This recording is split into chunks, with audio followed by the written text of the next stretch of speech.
Well, ladies and gentlemen, the calm before the storm. 8 days to go before we kick off our season. Key tier from Come On The Hoops. If this is your first time coming across the channel, like and subscribe or comment below. It would be fantastic.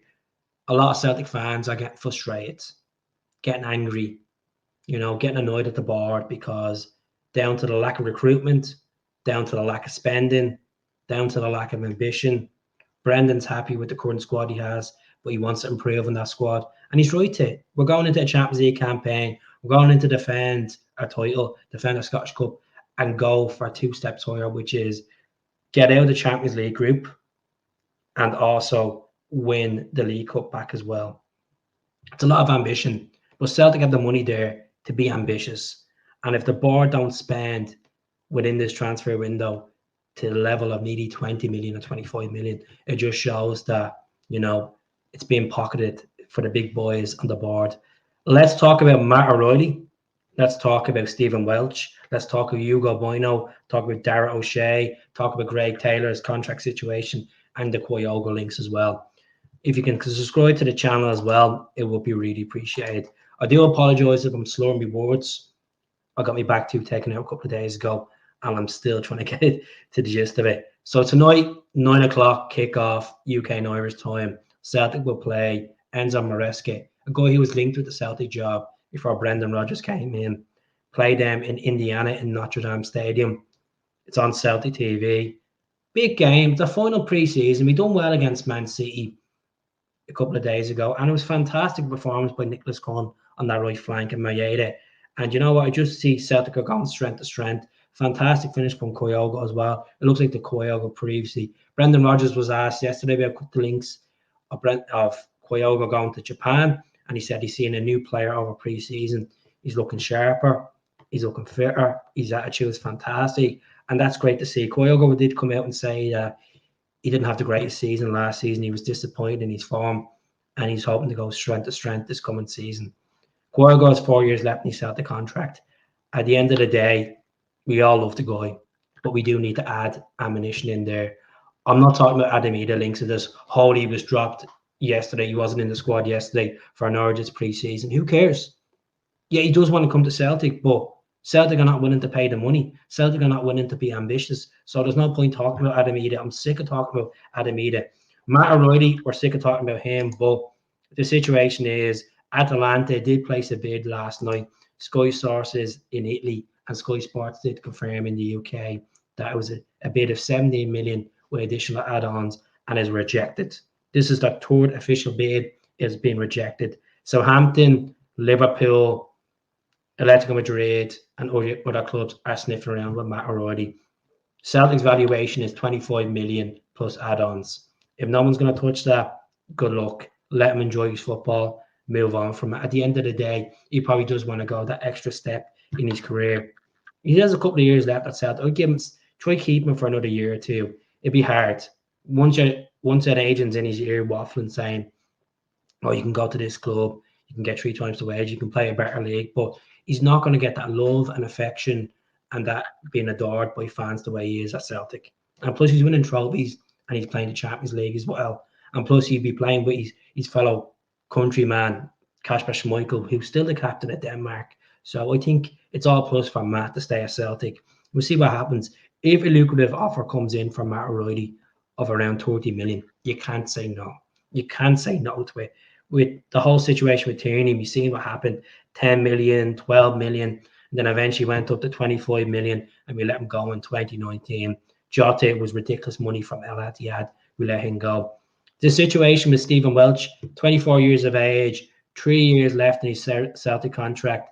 Belgium Pro League side, KV Mechelen, who Cheved played for a couple of years ago, have approached Celtic for a season move for Stephen Welch. I think it's a no-brainer letting him go there.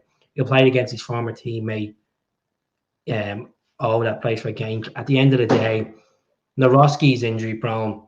Lagerbielke will probably go. Carter Vickers has been outstanding. The resurrection of Liam Scales last season. I can't see Stephen Welch getting into that team. And most of all, Celtic fans are frustrated with his injuries. He keeps picking up injuries every 3 or 4 games in his back after being injured. Good player, but too injury prone. I'll let him go there. I think it'd be good for his development. At the end of the day, he's 24. It means he can come back and try and fight for his place, and then we'll have some clarification. Hopefully, Kowabashi will be gone, Largabiel could be gone, and maybe Lorowski will probably go as well. We are looking at a centre back. Gimme Sport were the latest reports on this, saying that Celtic are interested in Burnley defender Dara OShea. Now, 3 weeks ago, we were linked to him, and we're back linked to him again. 25 years of age, Republic of Ireland international, transfer market value of 7 million, and he has 3 years left in his deal, and he's 6'1". Good player, done well for West Brom. A lot of English Championship experience in there. Couple of years in the Premier League as well, experience. I don't know if we're going to pay 7 million for a centre back. I know in the past we paid like 4.5 million. Unless we clear out Largabielke and send Stephen Welch on a permanent deal, I'd bring Dara OShea in. For the time being, I can't see Celtic getting actually Dara OShea with him being in decent contract at Burnley. You know, Burnley did get relegated last season, but I can't see it happen. Regards to Hugo Boam, 21-year-old Wolves left back, second choice at the moment at Wolves. Played 42 games for Wolves. This is a guy, you know, has potential, has done well in the Premier League.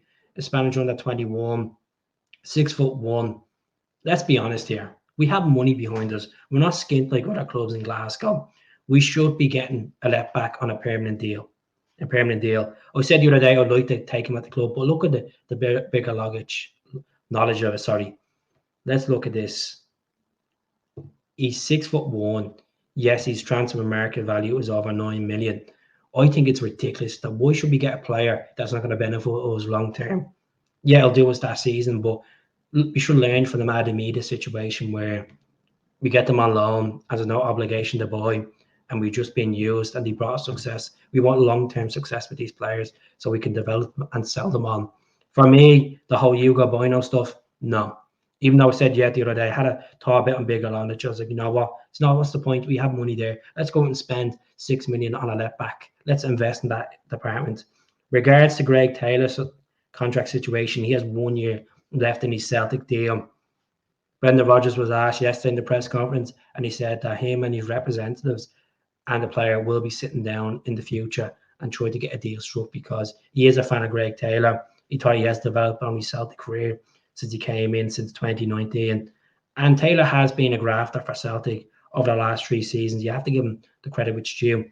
He's not a European level player.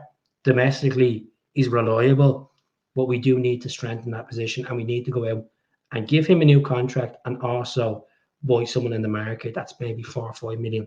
I think Celtic getting this guy on a loan move, Hugo Boam, it's going to cost them the loan transfer fee as well. Could be around 3 million quid. It's not worth it. Just go out and buy someone in the market and be realistic, to be honest, which is regards to Paulo Bernardo. Brendan Rodgers was asked about regards to his links. He said he hasn't spoken to Michael Nicholson. There's a process of getting players in. The other day, it was confirmed by Stephen McGowan and Sky Sports as well that there's a 3.5 million fee agreed with Benfica for Paulo Bernardo, with a 30% sell-on clause for Benfica with additional add-ons. At the end of the day, let's get this guy in the door. It's just basically just adding from the missing hole from last season of him going there and then just bring them back. That's all it is. He won't be the Matt O'Reilly replacement. He could be. We never know if Matt O'Reilly goes, but he has potential there. He scored goals in big games for Celtic. He's played Champions League football. He hasn't played much pre-season with Benfica because of all the speculation back and forth between the Portuguese media and this transfer. There has been a lot of work going on in the background. If a guy wants to come to Celtic, let him come. At the end of the day, it's been 6 million valuation they really wanted, and then we got them down to 3.5 million with a couple of add-ons there, which will bring up to 4.2 million. Let's get these guys over the line. We really should be focusing on getting a striker in over the next couple of days. I feel a bit anxious going into this season with only one striker. I'm happy with the flanks. I'm happy with what we have. I know we were linked with Michel and Blagovic from Royal Antwerp, but look at Nicholas Cohn. We have a player there if he continues to play like that. We'll see what happens tonight, but do subscribe to the channel. Thanks for watching. Hail, hail, all the best.